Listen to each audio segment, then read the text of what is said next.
Assalamualaikum warahmatullahi wabarakatuh. Salam sejahtera bagi kita semua. Shalom, Om Swastiastu. Namo Buddhaya, salam kebajikan.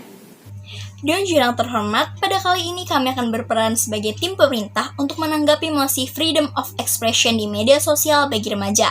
Saya, Oliade Anggreni, sebagai pembicara pertama yang akan mengatur arah perdebatan serta membuktikan pentingnya kebebasan berekspresi di media sosial bagi remaja. Kemudian, Sachiko Adena sebagai pembicara kedua yang akan menyampaikan tentang argumen tentang dampak positif. Terakhir, Jennifer Zokar sebagai pembicara ketiga yang akan menyampaikan dampak ke depan serta konklusi dari tim pemerintah. Sekian perkenalan dari kami, terima kasih atas perhatiannya dan selamat menyaksikan. Pemuda hari ini harus turun tangan, berkarya nyata, menjawab semesta Indonesia. Keterikatan antara media sosial dan remaja sudah tidak bisa dipungkiri lagi. Media sosial seperti sebuah wadah untuk mengekspresikan diri remaja itu sendiri, baik melalui konten TikTok, YouTube, atau akun Instagram yang mengedukasi. Kami meyakini kebebasan pengekspresian remaja ini merupakan hal yang baik untuk terus dilanjutkan, sehingga inilah yang melatar belakangi kami mendukung mosi pada hari ini. Definisi yang kami bawa ada 3. Yang pertama, freedom of expression, yaitu kebebasan untuk melakukan sesuatu namun di luar konteks kebencian. Yang kedua, media sosial. Menurut Nasrullah, media sosial adalah medium di internet yang memungkinkan interaksi, komunikasi, dan pengekspresian pengguna. Mencakup Twitter, TikTok, IG, dan sebagainya. Yang ketiga, remaja. Piaget menyatakan secara psikologi, masa remaja adalah usia di mana individu berintegrasi dengan masyarakat. Masuk ke poin argumentasi saya yang pertama, mengapa kebebasan berekspresi di media sosial bagi remaja adalah hal yang penting dan harus didukung. Karena hal ini selaras dengan kepentingan dari hak asasi manusia itu sendiri, yang salah satunya adalah hak kebebasan dalam berekspresi. Dewan Juri yang terhormat, ada 2 hal yang perlu menjadi garis besar pembahasan awal, yaitu bagaimana karakteristik dari media sosial itu sendiri dan mengapa pada akhirnya media sosial menjadi begitu melekat bagi remaja itu sendiri. A.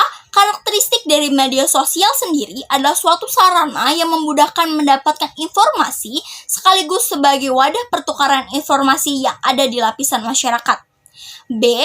Karakteristik remaja adalah sosok yang berjiwa penasaran tinggi, di mana di masa ini adalah masa eksplorasi mereka yang jauh lebih signifikan dibandingkan masa sebelumnya. Keterkaitan kedua karakteristik ini, yaitu remaja yang berjiwa penasaran serta ketersediaan informasi yang mudah dari media sosial, menjadi faktor mengapa pada akhirnya remaja mulai terbiasa dengan media sosial dan semakin berhubungan erat. Ditambah konten-konten yang kreatif yang mengedukasi mereka sehingga mereka dapat belajar pesan moral, sosial, budaya tanpa merasa terbebani. Inilah manfaat terbesar dari media sosial. Sehingga pengekspresian ini akan timbal balik memberikan manfaat. Banyak remaja yang memberikan ilmu dan juga mendapat ilmu. Kami yakin sekolah saja tidak cukup karena sebagian besar waktu yang dihabiskan oleh remaja adalah bersama gadget mereka. Jika kebebasan mengekspresikan ini hilang, tentu semua edukasi baik akan hilang pula.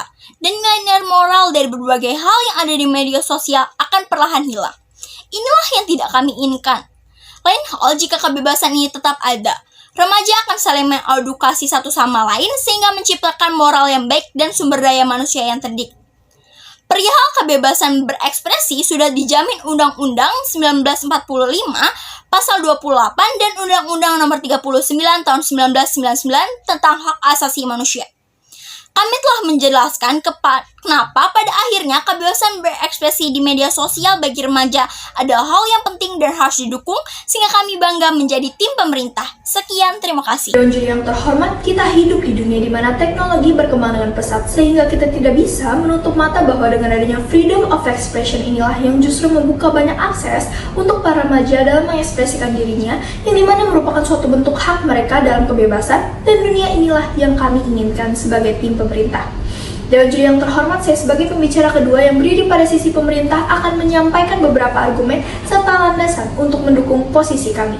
Berpindah pada argumentasi serta beban pembuktian yang akan saya berikan. Bagaimana freedom of expression ini tepat dan berdampak positif bagi remaja dalam menunjang perkembangan diri? Dewan Juri yang terhormat, kita tahu bahwa remaja adalah orang-orang yang dapat membawa negara kita untuk kedepannya. Mereka lah para generasi yang akan melanjutkan serta menentukan bagaimana nasib bangsa ini akan berlangsung. Analoginya adalah mereka seperti suatu aset bagi bangsa, di mana ketika kita berhasil memberdayakan mereka ini, maka kita dapat menjadikan bangsa ini maju. Pertanyaannya adalah, apakah dengan memberikan mereka freedom of expression atau kebebasan berekspresi, kita sudah bisa memajukan mereka ini? Jawabannya adalah iya.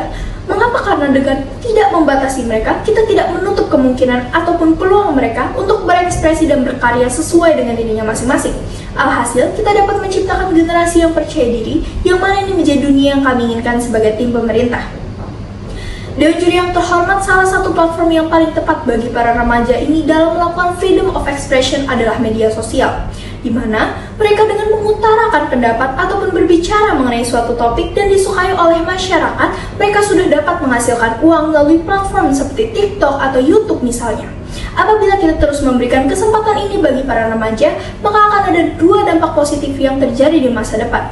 Pertama, kita membuka market segmentation yang luas bagi para remaja yang akan menjadi influencer dari freedom of expression ini, sehingga kita dapat menciptakan remaja yang mandiri. Kedua, kita dapat memajukan SDM seperti apa yang diinginkan oleh pemerintah untuk membangun generasi yang kreatif dan mandiri, sehingga dampak yang terbesar juga bisa dikontribusikan ke negara apabila kita bisa memberikan freedom of expression kepada para remaja ini.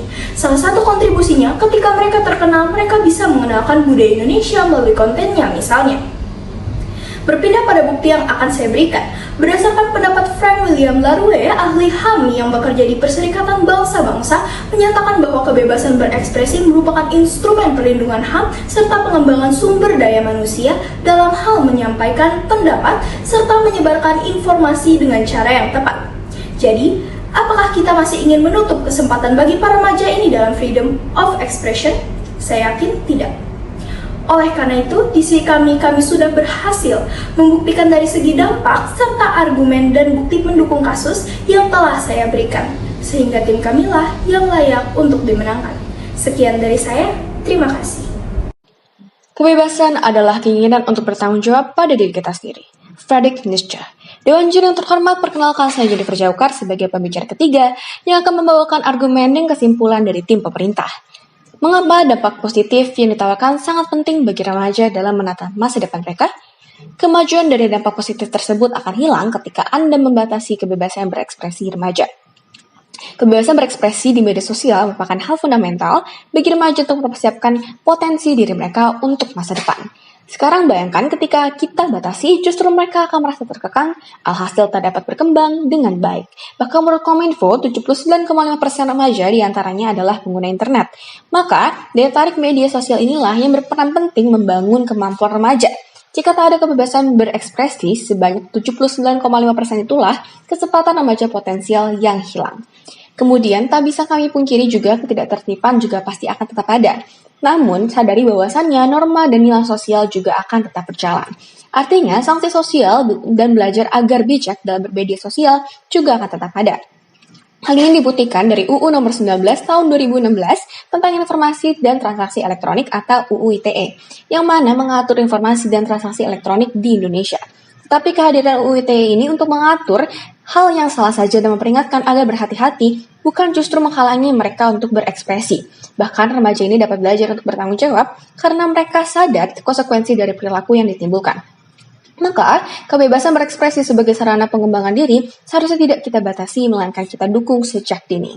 Berbeda pada konklusi, tim pro membawakan mengenai bagaimana kebebasan berekspresi di media sosial bagi remaja merupakan hal yang penting, tepat, dan bermanfaat untuk kedepannya. Baik, kedua tim juga mempunyai tujuan yang sama, yaitu kebaikan remaja itu sendiri.